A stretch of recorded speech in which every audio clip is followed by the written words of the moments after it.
Chapter 37.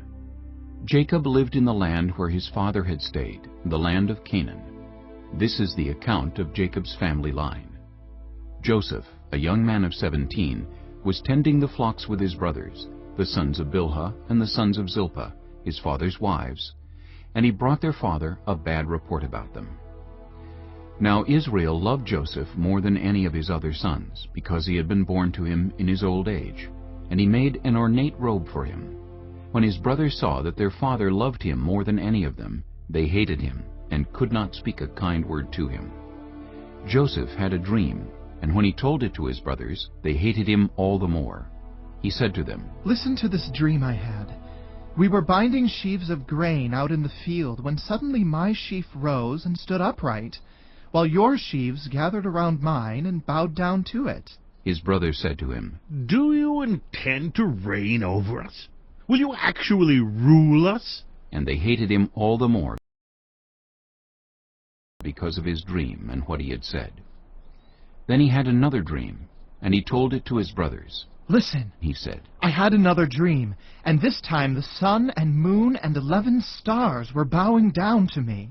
When he told his father as well as his brothers, his father rebuked him and said, "What is this dream you had? Will your mother and I and your brothers actually come and bow down to the ground before you?" His brothers were jealous of him, but his father kept the matter in mind. Now his brothers had gone to graze their father's flocks near Shechem, and Israel said to Joseph, "As you know, your brothers are grazing the flocks near Shechem. Come, I'm going to send you to them." "Very well," he replied. So he said to him, "Go and see if all is well with your brothers and with the flocks, and bring word back to me." Then he sent him off from the valley of Hebron. When Joseph arrived at Shechem, a man found him wandering around in the fields and asked him, "What are you looking for?" He replied, "I'm looking for my brothers. Can you tell me where they are grazing their flocks?" "They have moved on from here. the man answered. I heard them say, 'Let's go to Dothan.'" So Joseph went after his brothers and found them near Dothan. But they saw him in the distance, and before he reached them, they plotted to kill him. "Here comes that dreamer," They said to each other. "Come now, let's kill him and throw him into one of these cisterns and say that a ferocious animal devoured him. Then we'll see what comes of his dreams." When Reuben heard this, he tried to rescue him from their hands. "Let's not take his life. He said, Don't shed any blood. Throw him into this cistern here in the wilderness, but don't lay a hand on him." Reuben said this to rescue him from them and take him back to his father. So when Joseph came to his brothers, they stripped him of his robe, the ornate robe he was wearing, and they took him and threw him into the cistern. The cistern was empty, there was no water in it. As they sat down to eat their meal, they looked up and saw a caravan of Ishmaelites coming from Gilead. Their camels were loaded with spices, balm and myrrh, and they were on their way to take them down to Egypt. Judah said to his brothers, "What will we gain if we kill our brother and cover up his blood? Come, let's sell him to the Ishmaelites and not lay our hands on him. After all, he is our brother, our own flesh and blood." His brothers agreed.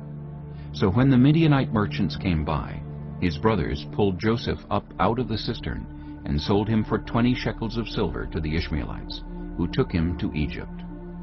When Reuben returned to the cistern and saw that Joseph was not there, he tore his clothes.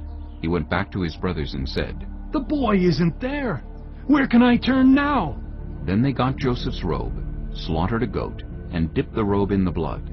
They took the ornate robe back to their father and said, "We found this. Examine it to see whether it is your son's robe." He recognized it and said, "It is my son's robe. Some ferocious animal has devoured him. Joseph has surely been torn to pieces." Then Jacob tore his clothes, put on sackcloth, and mourned for his son many days. All his sons and daughters came to comfort him, but he refused to be comforted.